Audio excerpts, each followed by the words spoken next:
Vishnupriya Facebook ఖాతాలో అశ్లీల ఫోటోలు కనిపించడం కలకలాన్ని రేపింది. పూర్తి నగ్నంగా ఉన్న ఫోటోలతో పాటు అశ్లీల ఫోటోలు దర్శనమిచ్చాయి. దీంతో ఆమె అభిమానులు భారీ షాక్ తిన్నారు.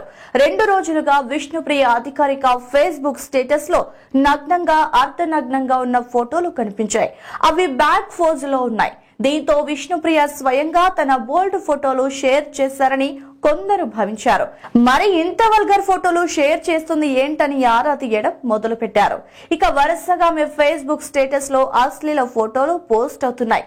దీంతో అసలు ఏం జరుగుతుంది, విష్ణుప్రియ ఇలాంటి ఫోటోలు షేర్ చేయడం ఏంటనే సందేహాలు మొదలయ్యాయి. ఈ క్రమంలో విష్ణుప్రియ వివరణ ఇచ్చారు. ఇన్స్టాగ్రామ్ స్టేటస్ లో ఒక వీడియో పోస్ట్ చేశారు. నా ఫేస్బుక్ పేజ్ లో వల్గర్ కంటెంట్ తో కూడిన ఫోటోలు కనిపిస్తున్నాయని చాలా మంది ఫోన్ చేసి చెప్పారు. నా ఫేస్బుక్ అకౌంట్ ఎవరో హ్యాక్ చేశారు. గతంలో కూడా ఇలా జరిగింది. అందుకే నా అకౌంట్ రద్దు చేద్దామని అనుకున్నాను, కానీ కుదరలేదు.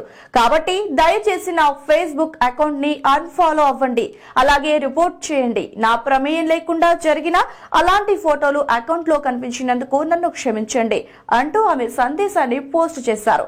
దీంతో విష్ణుప్రియ అకౌంట్ ఎవరో హ్యాక్ చేశారని స్పష్టత వచ్చింది.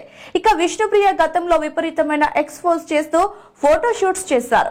ఈ క్రమంలో ఆమె బోల్డ్ ఫోటోలు షేర్ చేస్తున్నారేమో అని కొందరు భావించారు. ఇక యూట్యూబర్ గా కెరీర్ మొదలు పెట్టిన విష్ణుప్రియ పోవే పోరా షోతో యాంకర్ గా ఎంట్రీ ఇచ్చింది.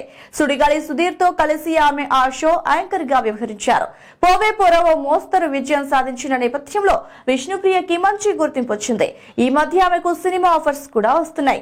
ఇటీవలే విడుదలైన వాంటెడ్ పండుగ మూవీలో విష్ణుప్రియ నటించింది. ఆ మూవీ డిజాస్టర్ అయింది.